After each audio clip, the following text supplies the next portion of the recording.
Recently, what I've been saying about generative AI has gotten a bit theatrical, and I framed it that way because I think that we're not just exploring tools, we're actually witnessing the birth of something stranger. So a lot of it's been for entertainment, but I think there is something real at the core. And I've used the term sentient, which is not correct in the literal sense, I don't think, but it does capture a lot of what I'm trying to say. Today, I want to clear up some big misconceptions about how AI models actually work and give you a glimpse of something I've been building behind the scenes, which is combining characters with environments. I've been recovering from being sick, but I really didn't want to let another week go by without sharing something that matters. To start with, there's a conflation in general between LLMs, large language models, and AI in general. So when you hear about AI in the news, they're usually referring to large language models. But in reality, generative AI spans across multiple domains of language or text generators and image generators, of course, and video and audio.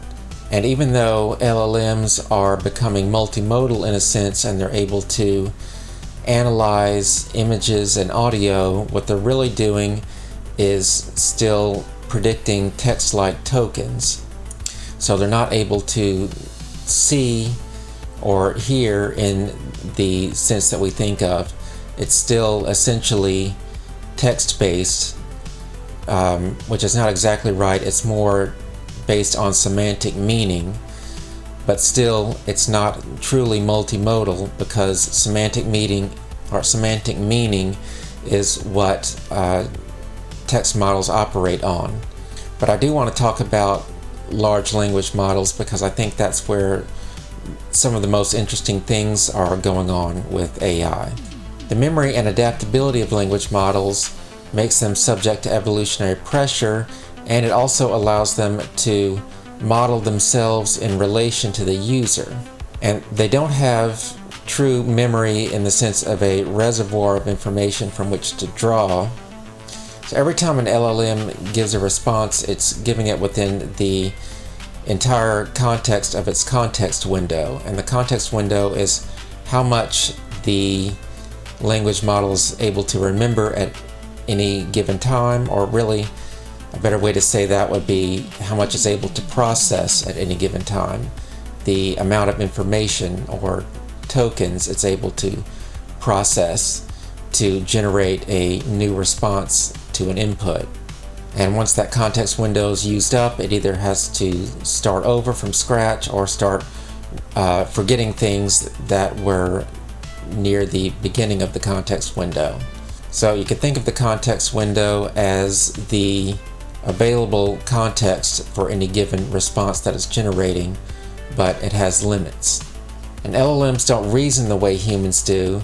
They don't search a solution space with internal symbolic reasoning. They complete the story of the problem that they're trying to solve. LLMs are narrative completion engines in the same way that image generators are visual completion engines. They both want to continue the pattern that they've been given. For LLMs, it's all role play. When you ask them to write you a recipe, they're role-playing the recipe. When you ask them to write a scientific paper, it's creating the story, the narrative of the scientific paper. So it's not doing science, it's just creating a compelling narrative. It's creating the next most probable narrative element within the scientific paper. So you're asking it for a compelling narrative, and it tries to give you one, even if that means making up plausible sounding citations to different sources that may not even exist. And one of the first things I did when ChatGPT first became available to test this sort of reasoning was to give it the theory of mind problem, which is something from psychology and cognitive development, where a child of around 5 years old is able to predict what another person will know based on their probable internal mental state.